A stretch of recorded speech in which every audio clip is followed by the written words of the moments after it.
नमस्कार, आदाब। मैं हूं मारिया शकील और आप देख रहे हैं मुकाबला। ओलंपिक में भारत का प्रदर्शन बहुत अच्छा नहीं रहा।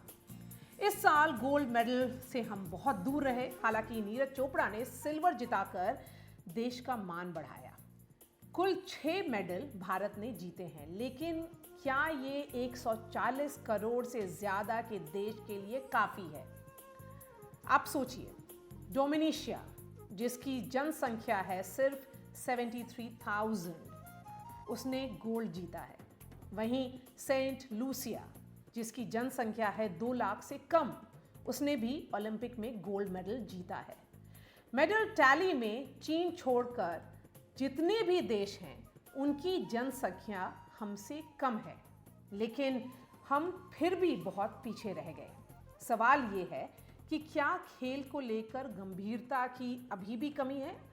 आखिर क्यों हमारे एथलीट वो कमाल नहीं कर पा रहे जो दूसरे देशों के खिलाड़ी कर रहे हैं? खेल पर पहले से ज्यादा ध्यान दिया जा रहा है, ये भी सच है, लेकिन मेडल टैली में उसका असर फिलहाल नहीं दिख रहा। हम कतई भी खिलाड़ियों की मेहनत को कम कर नहीं आंक रहे। वो बहुत मेहनत करते हैं, अपना सब कुछ दांव पर देश के लिए लगा देते हैं। हम बस मेडल क्यों नहीं आ रहे इस पर बात कर रहे हैं। कहां कमियां रह जाती हैं उस पर बात कर रहे हैं। कैसे सुधार कर सकते हैं उस पर बात करना चाहते हैं। मुकाबला में हमारा सवाल है आज का, 140 करोड़ का देश, मेडल के लिए क्यों इतना तरसना पड़ता है? हमारे साथ जुड़ रहे हैं अमित खन्ना, इंटरनेशनल एथलीट हैं। परगट सिंह जी पद्मश्री और अर्जुना अवॉर्डी हैं। गुरु सतपाल सिंह फॉर्मर रेसलर हैं। सत्यनारायण चीफ कोच हैं पैरालंपिक कमेटी ऑफ इंडिया के। Shimon Sharif former Indian shooter. Rakesh Rao sports journalist. Pargat Singh ji, मैं सबसे पहले आपके पास आऊँगी।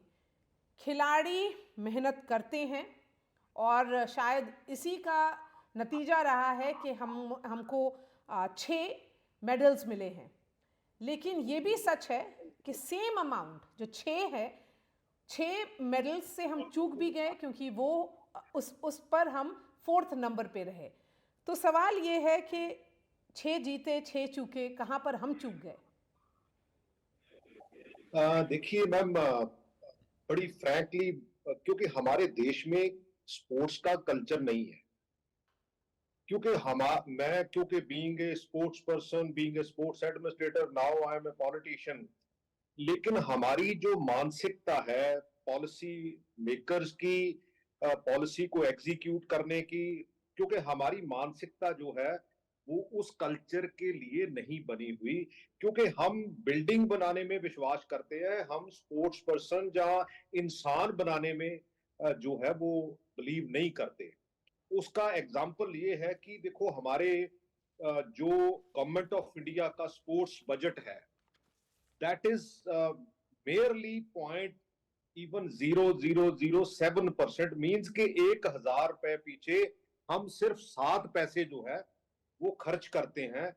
लेकिन वेयर एज जो दूसरे अच्छे कंट्रीज हैं जिनकी आप बात करते हैं, even if you are talking about China, उनके पास 10 करोड़ का बच्चों का पूल है, क्योंकि 3 साल से लेके 13 साल तक के 10 करोड़ बच्चे, they are working in a system, athletics, swimming, gymnastic, and उसको बिल्डअप करते हैं।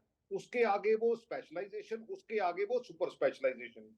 लेकिन हमारे ऐसा कुछ नहीं है। हमारा प्राइमरी एजुकेशन सिस्टम, हमारा सेकेंडरी एजुकेशन सिस्टम, हमारे कॉलेजेस, हमारी यूनिवर्सिटीज, हमारी association, federation, and we all are even parents, क्योंकि किसी का इस तरफ ध्यान नहीं है। क्योंकि हम नेशन बिल्ड नहीं कर रहे, हम हेल्थ बिल्ड नहीं कर रहे। क्योंकि आज दुनिया सिर्फ ये हमें दिखाना चाहती है कि हमारा यूथ कितना हेल्दी और खुशहाल है, और उसको बिल्डअप करके ये अल्टीमेटली मेडल लेके आते हैं। लेकिन हम ऐसा कुछ नहीं दिखा रहे जिससे हम ये कह सकें कि 140 करोड़ का देश है और उसमें 117 की पार्टिसिपेशन है, 1 करोड़ के पीछे एक भी नहीं है। इसका मतलब ये हुआ कि हम वो पैरामीटर से बहुत पीछे हैं। हम लोगों हमारे को देश में ज्यादा आज तक टैलेंट को नर्चर करना चाहिए, ये बात आप रख रहे हैं। गुरु सतपाल सिंह जी, मैं आपके पास अब आऊंगी। सवाल ये है कि रेसलिंग से बहुत उम्मीदें थी, और उम्मीदें इसलिए भी थी क्योंकि कॉमनवेल्थ में हमेशा परफॉर्मेंस हम लोगों का बहुत अच्छा रहा है। तो इस बार उम्मीद पर हम खरे क्यों नहीं उतरे?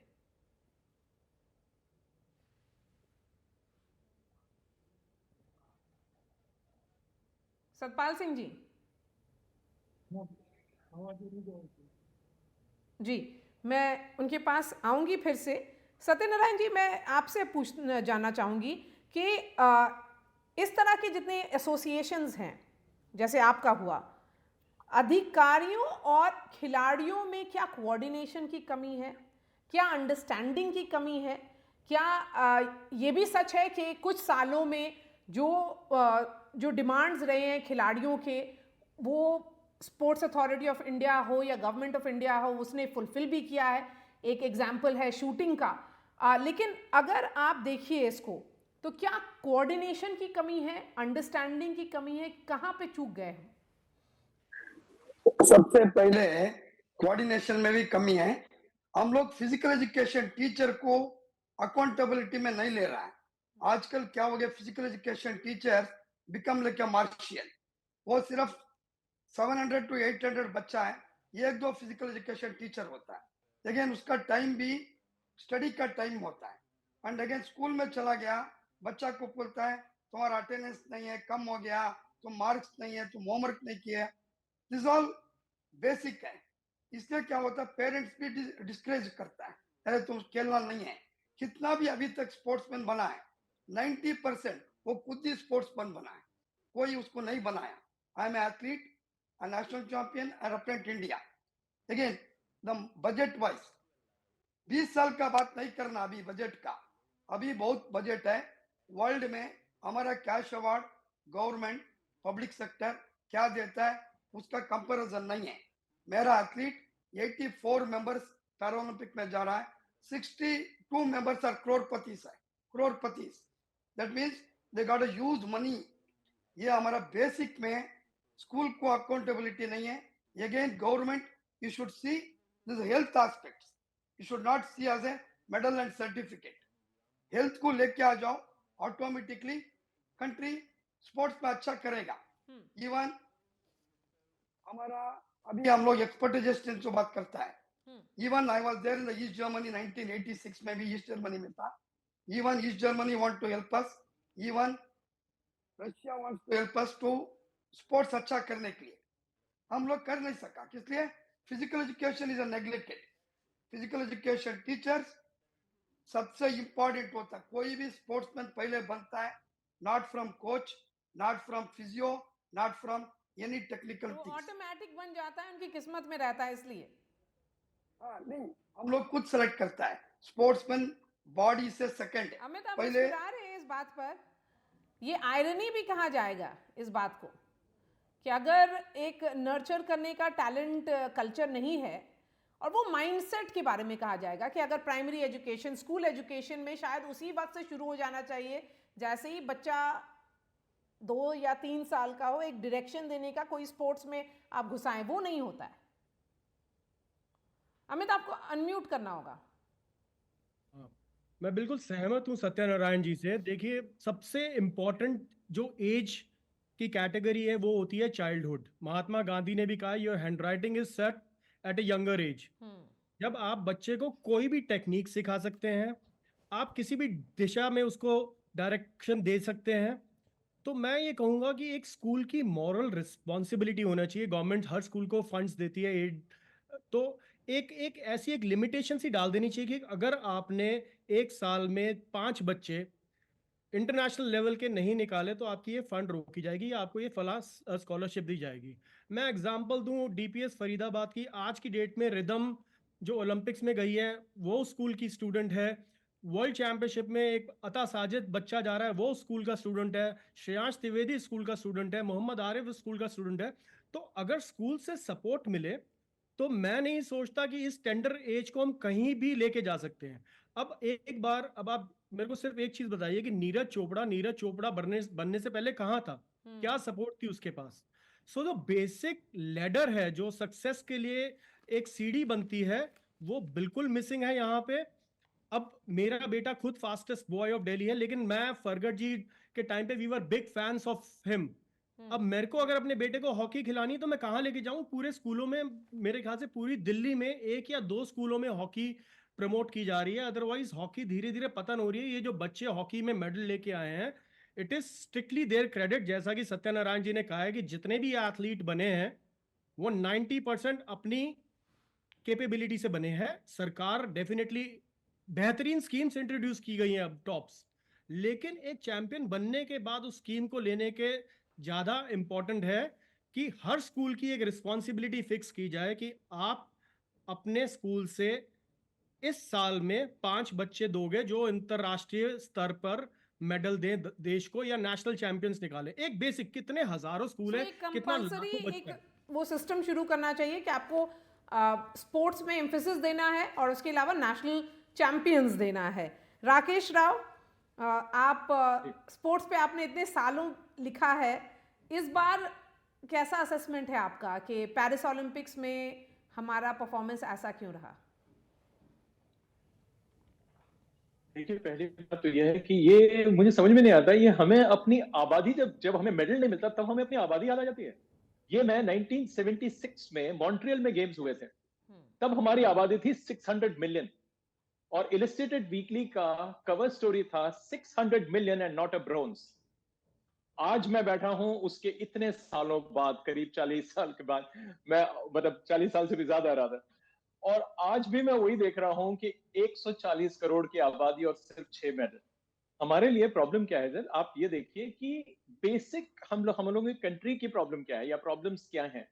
सच्चाई से देखिएगा, इसमें इसमें कोई इमोशनल होने की बात नहीं है, कुछ नहीं है। Let's look, make a reality check. हमें आजाद होके नियरली 77 ईयर्स हो गए, ठीक है? अभी कुछ दिनों में 77 कंप्लीट हो जाएंगे।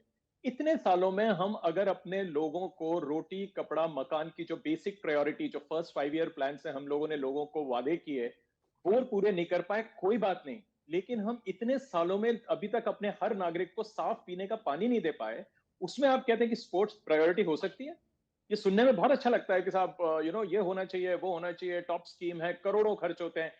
हमारे अपने लोग जब आपको ये मान लें कि देखिए साहब, अभी जब हम इसका एनालिसिस करेंगे, क्योंकि ये बहुत डीप रूटेड है, ये हम अभी आधे घंटे में डिस्कस नहीं कर पाएंगे, लेकिन इसकी जो रूट कॉज है वो ये है कि पहले हम मान के चलें कि हमारे पास हर गेम में जीतने वाला टैलेंट नहीं है। हमारे पास जो है, जैसे मान लीजिए कि जैसे हम नॉर्मली स्पोर्टिंग स्किल्स की जो बात करते हैं, मतलब स्पोर्ट्स में जो बात करते हैं, स्ट्रेंथ, स्टेमिना, स्पीड और स्किल। तो अगर आप देखें कि जहां स्पीड है बहुत ज्यादा, उसमें हम पीछे। जहां स्टेमिना चाहिए वहां हम पीछे। जहां पे स्पीड चाहिए और आपको स्ट्रेंथ चाहिए, वो सब में हम पीछे। लेकिन जहां स्किल फैक्टर है वहां हम थोड़े बहुत ठीक है। शूटिंग ले लीजिए आप, शतरंज ले लीजिए, बिलियर्ड्स एंड स्नूकर ले लीजिए, हमारे पास एक 25 टाइम वर्ल्ड चैंपियन है पंकज अडवाणी। इन सब में आपको वो नहीं चाहिए। तो कुछ ऐसी चीजें हैं, शतरंज है जैसे, बहुत सारे ऐसे गेम्स हैं जहां पे कि हम स्किल बेस्ड हैं, वहां पे हम फिर भी ठीक है। लेकिन अगर आप ये जो आपने मुझसे पूछा कि परफॉर्मेंस क्या है, आप जरा इंडियन टीम में जो गए हैं, 110 मेंबर्स की जो लिस्ट है, 117 बताई जाती है, 110 लोगों की लिस्ट में अगर आप निकाल के देखें कि हमारे ये जो 6 और 6 जो आपने जो अभी जो बोले, इनको हटा दीजिए, उसके बाद आप अगर गिनना शुरू करेंगे तो हमारे एथलीट ने कहां कहां फिनिश किया आप देखेंगे तो हिल जाएंगे। उनकी इवेंचुअल फिनिशिंग जो स्पॉट है, कितने गेम्स में वो 21 और 29 के बीच में है फिनिश किया। शूटर्स की बात कर रहा हूं मैं, स्विमर्स की तो पूछिए मत, उनसे तो उम्मीद जो है वो भी नहीं है। एक इक्वेस्ट्रियन का है, वो 59 में से 55 आया है। गोल्फ में 2 लोग हैं जो 60 में से एक 40 आया, एक 41 और एक 45 आया है। तो ये सब चीजें अब पीछे छुप गई हैं, क्योंकि डिस्कशन ये नहीं कि और इन लोगों के ऊपर पैसा खर्चा किया है। टॉप स्कीम के अंडर आपने लोगों को सपोर्ट किया, आप एक एक के ऊपर खर्चा देखिए, 56 लाख, 1 करोड़ प्लस, एक एक का मैं नंबर्स देख रहा था, कमाल की स्पेंडिंग है। लेकिन ये गवर्नमेंट का, टैक्स पेयर का पैसा है ये। ओके, मैं ये नहीं कह रहा हूं कि पैसा खर्च करना बंद कर दीजिए, लेकिन जब हम एनालाइज करते हैं इस सबको देखिए आप, कि हमारे पास पहले नहीं आते थे मेडल, अब आ रहे हैं, और अब क्यों नहीं आ रहे हैं। अभी जैसे आपने कहा कि हम 6 लोग ऐसे हैं जो कि 4th आए हैं। यकीन मानिए किसी भी स्पोर्ट्स में जहां मेडल दिए जाते हैं, आप 14वें आ जाएं, 40वें आ जाएं, कोई बात नहीं, मगर फोर्थ ना है, क्योंकि फोर्थ में जितना आपको दुख होता है उतना किसी में नहीं होता। और इसीलिए हम वो 6 की गिनती गिना रहे हैं, क्योंकि हमारे पास मिस हुए हैं मेडल्स। और जो हम लोगों का जो लीस्ट सेलिब्रेटेड मेडल है, आयरॉनिकली एक सिल्वर है, लेकिन उसको हमने शायद इस गेम्स में सबसे कम सेलिब्रेट किया है, क्योंकि जैसे सिल्वर आया सब दुखी लग रहे थे कि साहब सिर्फ सिल्वर ही आया, अरे एक ही आया हमारे पास पूरे गेम्स में से। सो हमारी मानसिकता जो है इसके ऊपर I can go on and on, लेकिन सच इस वक्त तो मैं अपनी बात यहाँ रोक रहा हूँ। ये कह रहा हूं कि हम जैसे ऐसे एनालाइज करेंगे कि साहब हमारी आबादी इतनी ज्यादा है और मेडल नहीं आते हैं, इसको आप इस यार्डस्टिक पे ना देखें, क्योंकि हमारी कंट्री की वो प्रायोरिटी नहीं है और कोई लेना देना नहीं है कि आपके पास लोग कितने हैं। चाइना का सिस्टम अगर आप हमसे ले रहे हैं, चाइना की जो सी दे गवर्न डिफरेंटली, उनके पास गवर्नमेंट अलग है, उनका स्पोर्ट्स के लिए उनका अप्रोच अलग है, फंडिंग तो जैसे सतपाल जी ने कहा और उससे पहले भी कहा बहुत ज्यादा है। मतलब आई एम सॉरी, इससे पहले जो मेरे जो स्पीकर थे उन्होंने कहा, मैं कहना ये चाह रहा हूं आपको कि आप बहुत सारी चीजें मिक्स कर रहे हैं यहाँ पे, बट टू से इट, अभी जैसे सत्या जी ने जो बात कही इससे पहले सही कहा था, हमारे यहाँ स्पोर्ट्समैन बनते हैं, बनाए जाते हैं वाले कम है, खुद जो अपनी बिल्कुल जो उसमें जो इतनी भी उसकी जो एक जिद है, उसमें जो एक जुनून है, उससे वो बन गया तो बन गया। बाकी ये सिस्टम जो आप टॉप स्कीम देख रहे हैं, ये सब इसमें बहुत सारी अच्छी चीजें भी हैं, मैं ये नहीं कह रहा ये सारा खराब है, लेकिन इसमें वेस्टेज बहुत है, यकीन मानिए। वेस्टेज की आपने बात कही तो इसलिए आप आइए इसी डिस्कशन में। शिमोन शरीफ, शूटिंग में 3 ब्रॉन्ज इस बार आए हैं। यूजुअली ये जो है स्पेस में इंडिया ने ज़्यादातर परफॉर्मेंस ज़्यादा अच्छा नहीं किया था। जैसे मनु भाकर ने इंडिया का मेडल टैली का ओपनिंग किया, उसके बाद उनको सेकंड ब्रॉन्ज भी मिला। तो शूटिंग में इन्वेस्टमेंट हो रहा है, बॉक्सिंग में, एथलेटिक्स में, टेबल टेनिस, रेसलिंग, सब में हो रहा था कि कुछ ना कुछ मिलेगा, लेकिन ऐसा कुछ नहीं रहा। तो शूटिंग में कहाँ पर हम कमी है और क्या कर सकते हैं? और क्योंकि अगर शूटिंग की बात करें तो उसमें भी एक हमारा चौथा पोजीशन है अर्जुन बाबूता का। एक पोजीशन नहीं है शूटिंग में चौथा, शूटिंग में 3 चौथे स्थान पर आए, अर्जुन बबूता, मनु भाकर 25 मीटर पिस्टल में जब वो तीसरे पदक के लिए ट्राई कर रहे थे, और तीसरा जो है वो mixed skeet team, Anandjeet Singh Naruka and Maheshwari Chauhan की टीम, वो भी फोर्थ आए। सो 3 पदक, 3 ब्रॉन्ज मेडल और 3 ऐसे शूटर जो चौथे स्थान पर आए। तो मुझको लगता है ये काफी कहीं हद तक ये काफी सेटिस्फाइंग परफॉर्मेंस रही है इंडियन शूटर्स की। आपको याद होगा इससे पहले इंडियन शूटर्स के 2 मेडल थे 2012 ओलंपिक्स में, उसमें एक सिल्वर जरूर था विजय कुमार का और एक ब्रॉन्ज था गगन नारंग का। तो इस बार 3 मेडल भी हैं और 3 शूटर जो कि 4th प्लेस पे आए। तो मुझे लगता है ये one of the best performances है इंडियन शूटर्स की ओलंपिक्स में। बट ये बात भी बोलना सही होगा कि अभी हम इसमें और भी अच्छा परफॉर्म कर सकते थे इस बार, और कहीं ना कहीं शूटर्स एक टॉप 2 टॉप 3 में दिखे फाइनल्स के वक्त, और काफी later stages of the final में जाकर वो कहीं ना कहीं स्लिप हो गए। तो मुझे ऐसा लगता है कि कहीं ना कहीं एक मेंटल स्ट्रेंथ के ऊपर एक क्वेश्चन मार्क आया है छोटा सा शूटर्स के। अर्जुन बबूता की अगर बात करें तो वो बिल्कुल टॉप 2 में, एक पॉइंट ऐसा था, एक टाइम ऐसा था जब वो चाइनीज शूटर जिन्होंने गोल्ड जीता है शेंग, उनसे सिर्फ 0.1 पीछे थे। वो 0.1 बहुत ही कम मार्जिन होता है इवन शूटिंग स्पोर्ट में, और बस कुछ ही लास्ट के 3-4 शॉट्स में उनसे गड़बड़ हो गई और स्लिप होकर वो 4th हो गए। ऐसी मनु भाकर भी टॉप 2 टॉप 3 में चल रही थी। हालांकि मनु की परफॉर्मेंस ओवरऑल बहुत अच्छी रही है, वो पहली भारतीय बनी है एक ही ओलंपिक्स में 2 मेडल जीतने वाली। बट उसके अलावा वो 25 मीटर में भी बहुत ही स्ट्रॉन्ग पोजीशन में थे मेडल जीतने के लिए, लेकिन वही फिर से लास्ट मोमेंट्स में, लास्ट कपल ऑफ शॉट्स में वो स्लिप होके शूट ऑफ में चली गई। वेरोनिका मेयर जो हंगरी की शूटर है, उनके साथ शूट ऑफ हुआ।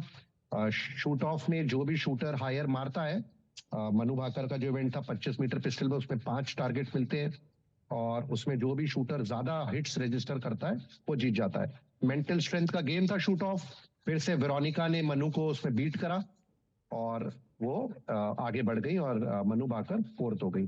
तो कहीं ना कहीं मेंटल एस्पेक्ट पे क्वेश्चन मार्क आता है इंडियन शूटर्स के। लेकिन शिमोन, इस बार तो एक मेंटल एक्सपर्ट भी गए थे, साइकियाट्रिस्ट भी गए हैं जो कंटिंजेंट है उसमें। तो ये मेंटल स्ट्रेंथ की जो आप बात कर रहे हैं, तो क्या जब थेरेपी होता था तो वहां पे क्या हुआ? एक मेंटल कोच भी गए हैं? बिल्कुल गए मैम, बिल्कुल गए और मेंटल कोचेस हर वक्त टीम के साथ काम भी कर रहे थे। सिर्फ ओलंपिक्स में ही नहीं गए, पूरी जो उनकी जर्नी है प्रिपरेशन फॉर ओलंपिक्स, उसमें भी मेंटल कोचेस ने काम कराए। बट कहीं ना कहीं इस बात की थोड़ी जांच होनी चाहिए कि कौन सा सिस्टम फॉलो हो रहा है मेंटल ट्रेनिंग का, क्या वो इफेक्टिव है, क्या वो उतना ही स्ट्रांग है जितना चाइना और बाकी देश फॉलो कर रहे हैं। ठीक है। क्योंकि आप देखिए चाइनीज शूटर्स को उन्होंने कोई भी मेडल हाथ से इतनी आसानी से नहीं जाने दिया, चाहे वो पीछे भी गुरु चल रहे हो, सतपाल लेकिन सिंह उन्होंने जी, लास्ट में आके रेसलिंग में गोल्ड, सबसे सिल्वर, ज्यादा गोल्ड जीता। उम्मीदें थी, कॉमनवेल्थ में भी हम लोगों ने अच्छा परफॉर्मेंस किया, लेकिन इस बार सबसे ज्यादा डिसअपॉइंटमेंट वही रहा। तो नहीं है।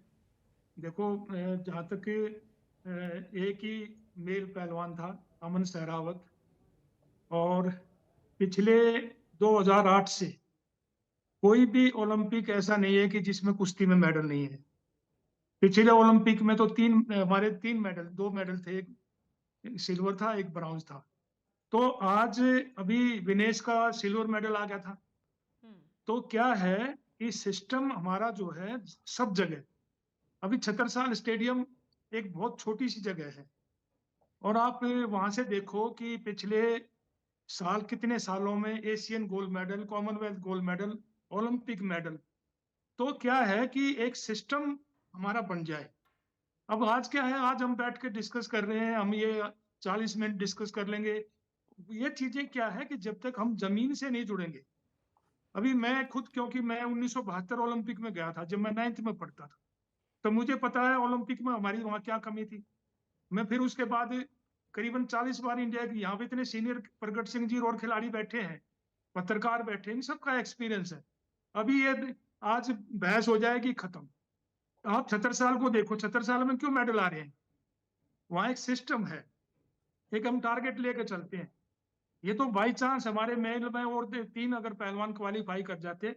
और अभी भी आप ये देखो कि जो 5 महिला पहलवान खेली है, विनेश फोगाट ने क्या नहीं किया, फाइनल में पहुंची और इस ओलंपिक मेडलिस्ट को हराया। सब कुछ तो ऐसा नहीं है कि प्रदर्शन हमारे खिलाड़ियों में कोई टैलेंट की कमी, वो तो खान है, भरी पड़ी है।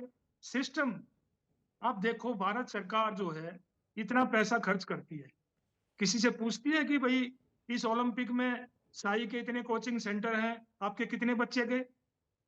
आप 80% 90% बजट तो वहां देते हो। जब वहां आप इतने हॉस्टल खोल रखे आपने वहां, तो उन हॉस्टलों में कौन जाता है? कोई सिलेक्ट होकर बच्चे ही जाते होंगे। खेलो इंडिया और कितनी स्कीमें हैं। तो आज ऐसा नहीं कि भारत सरकार की तरफ से कोई कमी है। कमी क्या है कि सिस्टम, जिम्मेवारी होनी चाहिए। मैं सिर्फ आपको, आप कहोगे कि आप कैसी बात, मैं 83 में राज्यसभा की सीट छोड़ के आया था। किस लिए आया था? कि मेरे गुरुजी हमारे से चाहते थे कि हम ओलंपिक मेडल दें, नहीं दे सके।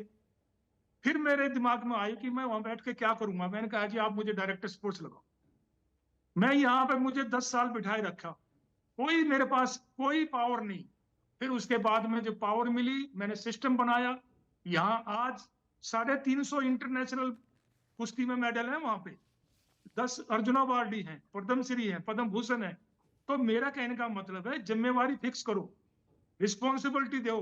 भाई अगर ये आपको 10 साल के लिए, 6 साल के लिए, अब हमारे यहाँ तो क्या है, दिल्ली सरकार की जो सुविधाएं वही है, बच्चों को चूल्हे की रोटी खवाते हैं, चूल्हे की सब्जी खवाते हैं, बढ़िया देसी खाना खिलाते हैं, और एक टारगेट फिक्स करते हैं। अब अमन की थी, अमन ने कितनी अच्छी फाइट करी, 21 साल का बच्चा है, लेकिन उसने कितना अच्छा प्रदर्शन किया। विनेश थी, आज वो लड़की जो हुड्डा थी, वो एक कुश्ती 12-2 से जीती, दूसरी कुश्ती में 1-1 स्कोर था, तो बैड लक था। तो हमारे यहाँ टैलेंट की कमी नहीं है, कमी है कि बस पल्ला झाड़ लो। नहीं, मेरे को एक नशा था, मेरे से लोग कहते थे, जब मैं यहाँ आया मैं कहता था कि भाई मैं ओलंपिक मेडल लेने के लिए आया हूँ। हाँ, वहां पेड़ पर लटके हैं मेडल, सतपाल उतार के लाए। आज 6 मेडल है मेरे शिष्यों के ओलंपिक के। तो एक टारगेट लेके चलो, सबकी जिम्मेवारी लगाओ, जो सीनियर खिलाड़ी हैं, जो रिस्पॉन्सिबिलिटी दो, उनको पावर दो, तो क्यों नहीं मेडल आएंगे। हमारे यहाँ तो खान है भरी पड़ी, इतना टैलेंट है। क्या टारगेट है बच्चों का? नौकरी। माँ बाप गरीब हैं, अब हमारे यहाँ बच्चों के माँ बाप सवेरे दूध की डोली लेके आ रहे हैं, मक्खन लेके आ रहा है, दही लेके आ रहा है, और वो खिलाते हैं। अब उसके पास पैसा नहीं है, वो अपनी जमीन बेच के बच्चों को खिला रहा है, और उसके बाद में वो बच्चे मेडल जीतते हैं। अमन के माता पिताजी, जब ये 11 साल का मेरे पास आया, तो इसके माता भी और पिता भी दोनों गुजर गए थे, और आज देखो अमन को हमने कहाँ पहुंचाया।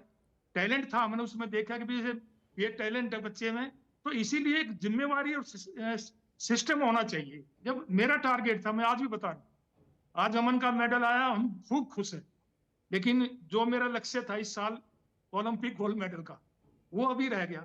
तो 2028 में मैं उसको लेके चलूंगा। तो ये खुशी जुनून होती है, है जब आप देश के एक लिए। टारगेट जो सेट करने, आपने सही बोला कि एक सिस्टम है, आप सिस्टम का पार्ट हैं, आप सिस्टम बना रहे हैं। तो क्या अमित, आपको सिस्टम से नाराजगी है? क्या सिस्टम नहीं, रिस्पॉन्सिबल है? मेरे और को ये किसी से सिस्टम क्या नाराजगी है नहीं है, अमित? मैं खुश हूँ। गुरु मैं देश सतपाल जी, के मैं आ लिए रही जो हूँ, कुछ कर रहा हूँ। जरा से एथलीट से भी पूछ लेती हूँ कि वो सिस्टम को कैसा देख रहे हैं। देखिए, मैं सिर्फ ये कहूँगा, जो स्टेप्स टूवर्ड सक्सेस हैं, जो इनिशियल स्टेप्स हैं, जो आपकी टेंडर एज है, कहा जाता है कि बच्चे को स्विमिंग सिखानी हो तो बचपन में सिखा दो, बड़ा होके वो नहीं सीख सकता, इट इज़ वेरी डिफिकल्ट। तो जो स्कूल की बेसिक रिस्पॉन्सिबिलिटी है टू क्रिएट चैंपियंस, ताकि वो देखिए, टॉप स्कीम तक कोई पहुंच गया, उसके बाद तो सरकार ने हर पॉसिबल सपोर्ट करी है। जितने भी एथलीट हैं, चाहे वो नीरज चोपड़ा हो, चाहे 4x400 की रिले हो, हर तरह की जो चीज की जरूरत है वो सरकार दे रही है। लेकिन जो गैप है स्कूल से लेके टॉप स्कीम तक पहुंचने का, उस गैप को फिल करना बहुत जरूरी है। हर स्कूल को एक चैलेंज लेना चाहिए कि मेरी रिस्पॉन्सिबिलिटी है कि बच्चों की अटेंडेंस को थोड़ा सा कम फोकस करके बच्चों को स्पोर्ट्स में हम थोड़ी सी एडवांटेज दें, ताकि वो देश का नाम आगे रोशन कर सके। अब अगर बच्चे को 3-4 घंटे दिन में निकालने हैं, तो अटेंडेंस का, अब नीरज चोपड़ा से हम अटेंडेंस थोड़ी पूछेंगे कि तू स्कूल में कितनी अटेंडेंस लेता था। तो इट इज वेरी इंपॉर्टेंट कि स्कूल की ओरिएंटेशन। रिस्पॉन्सिबिलिटी डाली जाए थोड़ी सी, कि आपने कितने चैंपियंस निकाले हैं। हाँ, आपके पास हजारों बच्चा है, तो take the talent out from there. Satyanarayan ji. Madam, पहले भी बोला आपको, इंडिया में सतपाल जी ठीक से बोला, हमारा कोऑर्डिनेशन एजुकेशन, स्कूल एजुकेशन में बहुत बड़ा गैप है। एंड अगेन स्कूल फेडरेशंस को अकाउंटेबिलिटी लेके उसको ज्यादा सपोर्ट देना चाहिए। एंड अगेन प्रगत जी हमारा को बताया, I seen in 1984 even Los Angeles Olympics में भी देखा, इंडिया बहुत अच्छा खेल रहा था, उस टाइम में बहुत बड़ा टीम था। अभी स्कूल में हॉकी खत्म हो गया, बेसिक में अभी CSR फंडिंग किया है, very big money is coming out, पैसे का कमी नहीं है। मैं इसलिए ऐसा बोल रहा है, ये मैं बहुत नजदीक से जोड़ा है ये फंडिंग का सिस्टम में। अभी हमारा टीम आ रहा है, फिजियो, मस्यूअर, सब लोग आ रहा है, बट बच्चा लोग को स्कूल में डिस्करेज है। हीरो को रेस्पेक्ट करो, हीरो बनेगा। हीरो को तुम लोग डिस्करेज कर रहा है स्कूल में। हीरो को तुम्हारा अटेंडेंस नहीं है, सबका बच्चा का सामने उसको बेइज्जती हो रहा है। जो क्लास में फर्स्ट आता है, एजुकेशन पे ज्यादा emphasis. Education, yes, education system. And again donation ज्यादा बड़ा, डोनेशन ज्यादा पैसा लेता है, किसका रैंक ज्यादा है, ज्यादा लोग पास किया है, कोई ये नहीं देखता है। इंडिया का नाम लेके आने वाला, उसको रेस्पेक्ट करने वाला बहुत कम है। एंड अगेन जॉब अपॉर्चुनिटीज, अभी हमारा पहले ओनली रेलवे, पुलिस, कुछ स्टेट गवर्नमेंट था, ऐसा नहीं है। Sports also become multi crore business again only, बहुत जॉब अपॉर्चुनिटी खुल गया। More than 3,000 to 4,000 people world में, बहुत लोग एजुकेशन करके आया है, वो लोग का पास जॉब नहीं है, वो लोग को बुला के इसमें हम लोग इन्वॉल्व करना चाहिए। स्कूल में फिजिकल एजुकेशन टीचर बार बार बोल रहा है, अगेन GST स्पोर्ट्स इक्विपमेंट पूरा जीरो करो, zero. India should be there next to China, not to next to any other country. इसलिए ये बात बोल रहा मैं, इंडिया में क्लाइमेटिक एडवांटेज, पॉपुलेशन एडवांटेज, उसका साथ government advantage, public advantage, freedom, सब कुछ है। वही जब खिलाड़ी इतना नहीं किस लिए आ रहा है? हम स्कूल में वो लोग को रेस्पेक्ट नहीं है। इवन फिजिकल एजुकेशन टीचर को भी देखता है, अरे ये रिजर्वेशन कैटेगरी का टीचर ऐसा देखता है। That is not correct. Respect करो, ऑटोमेटिकली हीरो को अभी हीरो को रेस्पेक्ट करो, हीरो बनेगा। एंड अगेन स्पोर्ट्स सब लोग इतना इजी नहीं है, एजुकेशन से भी sports is a very tough fight जी। इसलिए एजुकेशन में तुम कितना मार्क्स ले एक लेवल में पहुंच सकता है, इधर ऐसा नहीं है। You has to be win, medal जितना ही जितना, देन ओनली यूर तुम कुछ बनेगा। सतपाल जी का भी हम रेसलिंग देखा है। सतपाल इवन इंडिया में टैलेंट का कमी नहीं है, रूरल एरिया में इंडिया में बहुत talent टैलेंट है। का कमी नहीं है, is the big takeaway that's coming from Satyanarayan ji. और जो उन्होंने बोला प्रगट सिंह जी कि पैसे की कमी नहीं है, टैलेंट की कमी नहीं है, एटीट्यूड में प्रॉब्लम है, माइंडसेट में प्रॉब्लम है और ओवरऑल एजुकेशन सिस्टम में प्रॉब्लम है। यस डेफिनेटली, क्योंकि देखो किसी भी देश का जो, मैं तो इसको करैक्टर से जोड़ के देखता हूँ, जेनेटिक्स से जोड़ के देखता हूँ कि ये सारी चीजें जो है एक नेशन बिल्डअप करने में, क्योंकि मैं सिर्फ मेडल्स की बात नहीं करता, अदरवाइज हमारा जो हेल्थ पैरामीटर्स है वो हम कहाँ जा रहे हैं। अगर हम चाइना की बात ही कर लें, उनके पास 10 करोड़ का पूल है, हमारे पास 1 करोड़ स्पोर्ट्स पर्सन का पूल भी नहीं होगा। और पिछले 30 सालों में उनकी नेशन की 2.5 इंचेस हाइट इंक्रीज हो गई ऑफिशियली। क्यों? क्योंकि उन्होंने 50% जो हेल्थ का बजट है that divert to the human resources and development. और उससे, क्योंकि वो इंसान बनाना चाहते हैं, हम बिल्डिंग बनाना चाहते हैं। वो सोचते हैं कि हम इंसान बना देंगे, वो अपने आप अपना रोटी का पैदा कर लेंगे और अपने देश के लिए कुछ ना कुछ करेंगे। लेकिन हम बिल्डिंग बनाना चाहते हैं, इंसान बनाना नहीं चाहते।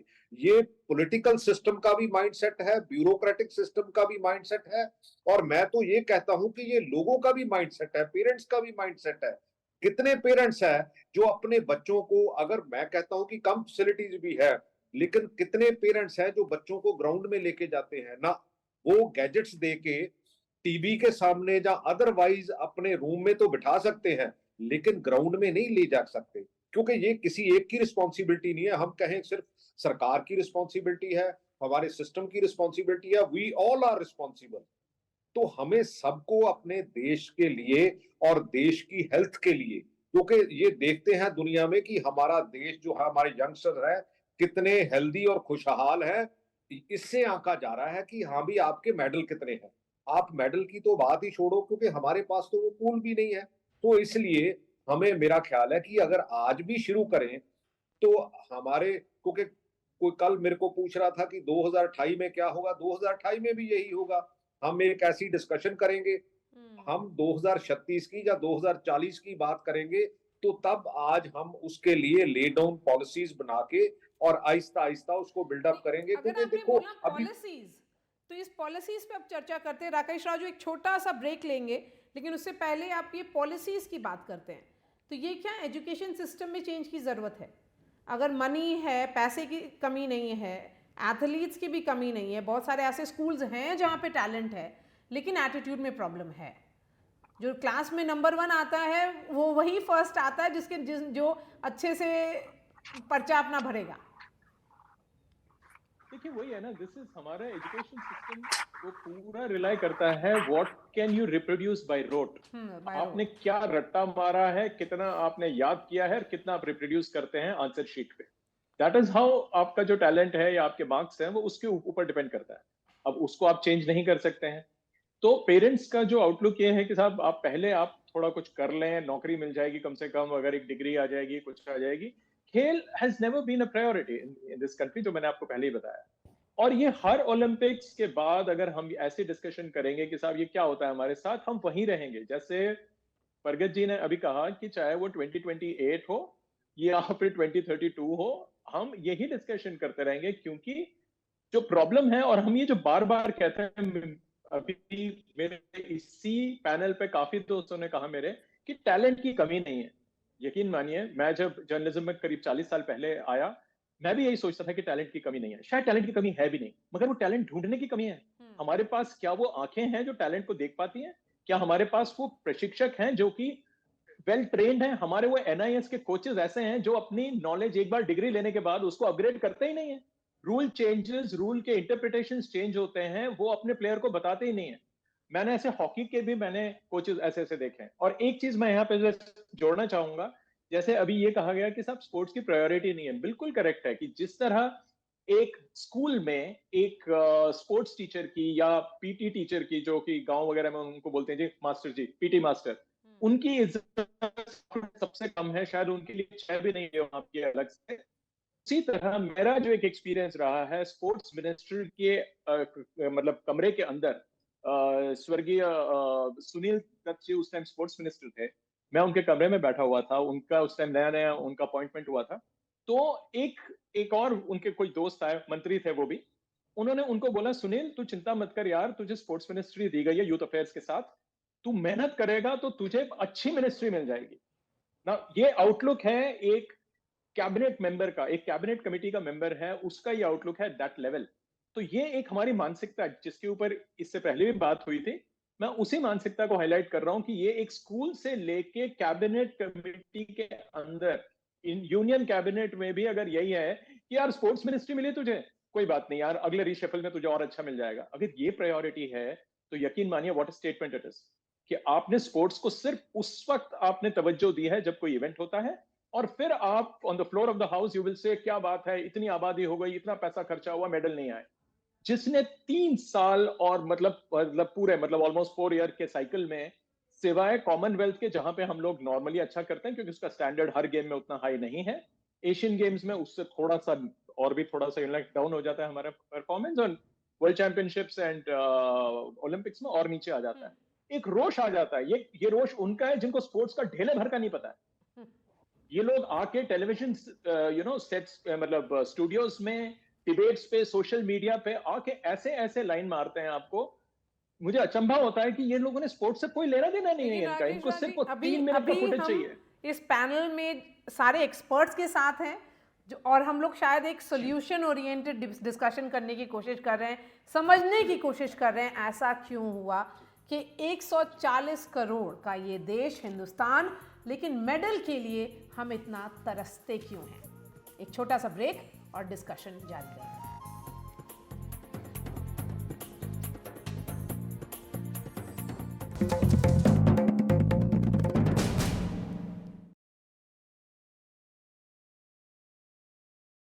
ब्रेक के बाद आपका स्वागत है। आप देख रहे हैं मुकाबला। सवाल है ओलंपिक में हमारे मेडल्स इतने कम क्यों हैं। परगट सिंह जी हमारे साथ जुड़े हुए हैं, गुरु सतपाल सिंह और शिमोन शरीफ फॉर्मर इंडियन शूटर हैं। शिमोन, आपके पास आऊँगी। टेबल टेनिस, रेसलिंग, बैडमिंटन सब में बहुत होप था, लेकिन बैडमिंटन में तो लक्ष्य चौथे नंबर पे रह गए। अगर ओवरऑल देखा जाए तो क्या स्पोर्ट्स का सिलेक्शन भी सही नहीं हो रहा है जहां पर हम लोगों को खेलना चाहिए, जहां पे हम लोग के चांसेस ज़्यादा है? देखिए, ये तो बात सही है कि हमें थोड़ा सा प्रायोरिटाइज करने पड़ेंगे। हमें को उन खेलों पे सिर्फ फोकस करना चाहिए जिन्होंने एक अभी तक रिजल्ट्स दे दिए। अब हमारे पास ऑलरेडी एक बहुत सारी पार्टिसिपेशन हो चुकी है इंडिया की तरफ से, कई ओलंपिक्स में, एशियन गेम्स में, कॉमनवेल्थ गेम्स में, और एक पता चल चुका है कि किन खेलों में इंडिया अच्छा परफॉर्म कर सकता है। और हमारे को उसी पे फोकस करना चाहिए, उसी पे इन्वेस्ट करना चाहिए, वही हमारी स्ट्रेंथ है। और मुझे नहीं लगता कि हमारे देश से कोई बहुत अच्छा स्विमिंग में परफॉर्म कर सकता हो या 100 मीटर्स में बहुत अच्छा परफॉर्म कर सकता हो। तो हमारे को ऐसे खेलों में जहां पर मेंटल स्ट्रेंथ की बात करें या फिर स्किल बेस्ड गेम्स हो, उन पे ज्यादा फोकस करना चाहिए। गुरु सतपाल सिंह जी, ये मेंटल स्ट्रेंथ पर बहुत एम्फेसिस दिया जा रहा है कि शायद हम 6 मेडल जो हम लोग चौथे नंबर पर हैं वो इसलिए हो गया क्योंकि ये जो मेंटल स्ट्रेंथ है वो कहीं पर लैकिंग है। वो कहाँ पर खिलाड़ी से एक छोटी सी चूक हो जाती है क्या है कि जब आप खेलते हो तो हम जीतने के लिए खेलते हैं। कोई भी खिलाड़ी, हर अब हॉकी का मैच था इंडिया का और जर्मनी का, तो इंडिया क्या नहीं खेली। प्रगट सिंह जी बैठे हैं, पूछो इससे बेस्ट क्या खेल सकती है वो। अब कुश्ती की बात है, विनेश है, विनेश क्या नहीं खेली। अभी आपने बैडमिंटन में उसका सैन का नाम लिया, तो वो क्या नहीं खेला, उसने अपना सब कुछ झोंक दिया। तो खिलाड़ी जब वहां जाते हैं तो वो देश के लिए मेडल जीतने के लिए जाते हैं, वो इतनी तैयारी करते हैं। अभी जैसे अमन है, अमन की हमने पूरे इसके लिए 20 पहलवान रखे थे हमने, 20 पहलवान अलग अलग वेट कैटेगरी के 70 किलो तक। इसकी ट्रेनिंग हम उस हिसाब से करवाते थे, 3 बजे भी करवाते थे, शाम को 6 बजे भी करवाते थे। एक कोचों की पूरी टीम थी, वो सब बैठ के इसका क्या खाना देना है, किस, तो एक सिस्टम बहुत जरूरी है। और सबसे जरूरी है जिम्मेवारी, रिस्पॉन्सिबिलिटी, जो कि हमारे यहाँ किसी की नहीं है। अब मैं हूं, मेरे को क्या कोई रिस्पॉन्सिबिलिटी नहीं थी, लेकिन मैं खुद मान के चल रहा था। मैं अब भी आज आपके सबके सामने कह रहा हूं, 2028 तक मैं कोशिश करूंगा पूरी दिन रात मेहनत करके गोल्ड मेडल कुश्ती में जरूर मिले। क्या है कि इंडिविजुअल गेम में हम ज्यादा मेडल जीत सकते हैं। अब जैसे हॉकी थी, क्या नहीं खेले हॉकी वाले, कितनी उन्होंने मेहनत करी होगी, किस एक से, क्योंकि मैं हॉकी से भी जुड़ा हुआ हूँ, मैं हर गेम से जुड़ा हुआ हूँ, मैं सब खिलाड़ियों से। अभी प्रगट सिंह जी से आप पूछो, इनको क्या सरकार जब ये प्रैक्टिस करते थे क्या मिलता था डाइट में, क्या उसमें मिलता था, तो सब घर से खाते हैं। लेकिन जहां मैं यही बात कह अभी रहा तो था, फर्क भारत, हो गया। नहीं, भारत सरकार ने बहुत पैसा दिया है, सब इतना, राज्य सरकारें इतना पैसा दे रही हैं, एक गोल्ड मेडल लाओ आप 5 करोड़ रुपए, तो और क्या चाहिए। लेकिन सिस्टम, जिम्मेवारी, आप जब इतना पैसा खर्च कर रहे हो और आपके खिलाड़ी इंटरनेशनल लेवल पे, ओलंपिक लेवल पे खासकर, क्यों नहीं हम अच्छा प्रदर्शन कर रहे, जिम्मेवारी हो उसको जो मांगे। मान लो मैं कोच हूँ, मैं अगर सरकार मुझे 6 साल के लिए एक टीम देती है, तो मेरी जिम्मेवारी होनी चाहिए, भाई इतने मेडल चाहिए, आप जो आपको चाहिए, कितना तो कंपटीशन, जिम्मेदारी कितनी डाइट, क्या। जी, एसोसिएशन की जिम्मेवारी। होनी चाहिए या कोच की होनी चाहिए, किसकी जिम्मेदारी होनी चाहिए? अब देखो, मैं एसोसिएशन की और मैं और किसी के बारे में नहीं कहूंगा। मेरा कहने का मतलब ये सरकार का काम है, जो इसकी जिम्मेवारी है, जिनकी जो इस पे एक्शन ले सकते हैं, चलिए, तो उनको सिस्टम बनाना चाहिए मिलके। किसी की बुराई करने से या किसी को क्रिटिसाइज करने से मेडल जी। नहीं आएंगे, तो चलिए, मेडल आएंगे मेहनत करने से। बस बहुत देखो कम वक्त लास्ट है एक शो मैं में, बता रहा इसलिए हूँ। प्रगट सिंह जी आप बोलें, उसके बाद सबको 1-1 मिनट का टाइम मिलेगा। देखिए, मैं तो ये कहता हूं कि बजट बहुत कम है, टेक्निकल एस्पेक्ट बहुत कमजोर है। हमारे इवन के अगर हम कहें कि फिजिकल एजुकेशन टीचर जो है, अगर उनकी आप जो ट्रेनिंग प्रोग्राम देखोगे तो हम वे बिहाइंड है दुनिया से। क्योंकि अगर हमने उस इनिशियल स्टेज पे काम करना है, क्योंकि ये ठीक है, सतपाल जी और राकेश जी बहुत एक्सपीरियंस लोग यहाँ बैठे हैं, लेकिन जब नेशन की बात आती है तो ये बजट कुछ नहीं है, स्टेट्स का कुछ नहीं है। हमारी जो एसोसिएशंस एंड फेडरेशंस है उसमें बहुत कम ऐसे लोग हैं जो उसको विजुलाइज करते हैं। इवन हमारा जो ओलंपिक मूवमेंट का, इवन हमारे कंट्री का जो इंटरनल स्ट्रक्चर है, उसके ऊपर बहुत किंतु परंतु है। स्पोर्ट्स हमारी लास्ट प्रायोरिटीज है, क्योंकि स्पोर्ट्स में तो हमें ये देखा जाता है कि कोई ब्यूरोक्रेट इसको लेने को तैयार नहीं है, कोई पॉलिटिशियन इसको हेड करने को तैयार नहीं लेकिन है, प्रगट बातें सिंह बहुत जी, करते हैं। क्रिकेट में तो सब इंटरेस्टेड है। नहीं, क्रिकेट क्रिकेट तो एक ऐसी गेम, वो गेम नहीं है बेसिकली, मैं तो उसको एक डिफरेंट कैटेगरी मानता हूं। इट इज ए शो, और अच्छा, उस शो में मेरा तो ख्याल है इसको भी कि बना सारा दें आप लोग। हिंदुस्तान। अमित खन्ना, तो चलिए शो की बात कर लेते हैं। क्या ये अगर शो हो जाएगा तो उसमें ज्यादा टैलेंट मिल जाएंगे और अच्छा प्रदर्शन रहेगा? अनम्यूट करना होगा अमित। मैं फिर यही कहना चाहूंगा कि पैसे की कमी बिल्कुल नहीं है। डेफिनेटली थोड़ा सा हम लोगों को इसको थोड़ा अट्रैक्टिव बनाना पड़ेगा। जैसे कि 100 मीटर्स के साथ है फास्टेस्ट मैन ऑफ इंडिया। अगर हम बात करें, अभी तेजस्विन शंकर जो है कॉमनवेल्थ मेडलिस्ट कमेंट्री कर रहे थे। मैं शर्तिया कह सकता हूं कि यहाँ पे पैनलिस्ट भी बैठे हैं, तेजस्विन शंकर को बहुत कम लोग जानते होंगे, दो ही इज ए कॉमनवेल्थ मेडलिस्ट। तो थोड़ा सा फेमस करना पड़ेगा। जो बच्चा अच्छा कर रहा है देश के लिए, उसको थोड़ा सा पब्लिसाइज करना पड़ेगा। क्रिकेट में कोई भी क्रिकेटर अगर एक सेंचुरी बनाया था तो ही इज ए सेलिब्रिटी ऑलरेडी। लेकिन हमें अपने एथलीट्स को थोड़ा सा उनका मनोबल बढ़ाने के लिए उनको थोड़ा सा फेमस करना पड़ेगा। इट इज वेरी इंपॉर्टेंट कि मीडिया उसको थोड़ा सा जागरूक हो और उनको थोड़ा सा राकेश वो राव जी, utilize करे। जिम्मेदारी अब हम लोग पे आ गई है कि हम और आप अच्छा कवरेज करें। वो अगर हम ज्यादा कवर करेंगे तो उन लोगों का परफॉर्मेंस बेटर होगा। नहीं, दिस इज वन लेकिन मानिए फैक्टर। जी ये हम लोगों ने sorry please ji Amit ji ji go on, yeah. Rakesh बोलिए। राकेश सॉरी यू नहीं। Please can. मैं कह रहा था मैं कह रहा था लोग सोचते हैं कि उनको एक्सपोजर मिल जाएगा, मीडिया इतना नहीं कर रही है। देखिए the way cricket is run in this country, अगर आप मिड 80s तक देखें, क्रिकेट ऐसे रन नहीं होता था जैसे आज हो रहा है। They have beamed the live pictures into your drawing rooms, और सबसे एक मीडिया फ्रेंडली या लाइक एडवर्टाइजिंग फ्रेंडली गेम है जो हर 6 मिनट में रुक जाता है। हर ब्रेक के लिए ऐड डाल दीजिए, आप कुछ कर लीजिए, तो कॉर्पोरेट फ्रेंडली गेम हो गया है वो, जिसको कि पूरा फायदा उठाया गया। खैर वो सब्जेक्ट कुछ और है, उसके बारे में हम कभी और कर सकते हैं बातें। आपने मुझे अगर टाइम दिया है तो मैं ये कह दूं, अगर हम यहाँ पे सॉल्यूशंस की बात कर रहे हैं, प्रॉब्लम्स तो हम बात कर सकते हैं रात भर बैठ के। सॉल्यूशन मेरी नजर में यह है कि अब वो वक्त आ गया है जो मेरे ख्याल से 1980s में, मुझे याद है सुरेश कलमाडी जी जब थे यहाँ पे, काफी एक्टिव होते थे एथलेटिक्स में, he was the head of the AFI उस टाइम पे। उनका एक आइडिया था जो मेरे ख्याल से हमने आज तक फॉलो नहीं, क्योंकि हमने बड़े कैजुअली भी बात किया उसके बारे में। ही यूज्ड टू से कि जब तक आप कॉर्पोरेट इंडिया को, जो टॉप कंपनीज हैं, अब उस टाइम 10 हुआ करते थे, आज मेरे ख्याल से कहीं ज्यादा हैं, उनको आप टैक्स एग्जेम्पशंस दें और अलग अलग टाइप से एग्जेम्पशंस दें, और ये कहें कि आप गेम्स अडॉप्ट करें, एथलीट को अडॉप्ट करें, आप चाहे वो पैरा हो, चाहे वो जो आपके जो एबल बॉडीड एथलीट्स हैं, सबको, और सब तैयार हैं।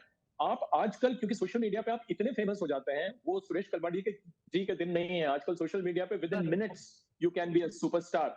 तो आप कॉर्पोरेट सेक्टर जो है उसको आप टैप करें। गवर्नमेंट ऑफ इंडिया जो कर रहा है वो कर रहा है, लेकिन अगर हर कंपनी को अगर आपने एक एक डिसिप्लिन देने को बोल दिया कि एक एक चीज आप ले लीजिए, ट्रैक एंड फील्ड में भी आप डिवाइड कर दीजिए, चाहे तो शॉट पुट एक को दे दीजिए, हैमर थ्रो एक को दे दीजिए, और रिस्पॉन्सिबिलिटी अपने आप आएगी, वो भी एक होगा। बाकी स्कूल लेवल पे चेंजेस वो तो बहुत एक लॉन्ग वाइंडिंग वो है, कैसे रिस्पेक्ट मिलेगी, कैसे स्टार बनेंगे, लेकिन हाँ कॉर्पोरेट सेक्टर का participation, and I think you will see some change. Satyanarayan ji 30 seconds आपको दे रहे हैं इस डिस्कशन को रैप अप करने के लिए। कोई भी गेम है, क्रिकेट है, एथलेटिक्स है, हम जीतने का स्टार्ट हो गया ऑटोमेटिकली वो बढ़ जाएगा। हम लोग तब नहीं जीत रहा है। देखो एक टाइम बैडमिंटन इतना फेमस नहीं था, when you are won the badminton लोग देखें, इवन हॉकी हम लोग कमेंट्री सुनता था, क्रिकेट अभी कैसा सुन रहा है ऐसा। अभी इंडिया में सभी लोग मिलके, all the federation, that is a national property, सभी लोग विल्सी एंड फैंसी का बंद करना है, that is a national property है। एक para Olympic committee of India है, इंडियन ओलंपिक एसोसिएशन है, वो इंडिविजुअल का किसी का नहीं है, that is a national property. कोई भी गलती किया उसको भी अकाउंटेबिलिटी बना लो, देन ओनली इस कंट्री में एटीट्यूड, एजुकेशन सिस्टम को का करेक्शन, ये आई होप कि 2028 ओलंपिक से पहले कुछ एक कॉन्क्रीट चेंजेस हों पॉलिसी लेवल पर, ताकि हमारे जो मेडल्स की टैली है वो इम्प्रूव करें। हमारे साथ जुड़ने के लिए बहुत बहुत शुक्रिया प्रगट सिंह जी, गुरु सतपाल सिंह, सत्यनारायण जी, शिमोन शरीफ, राकेश राव और अमित खन्ना। मुकाबला में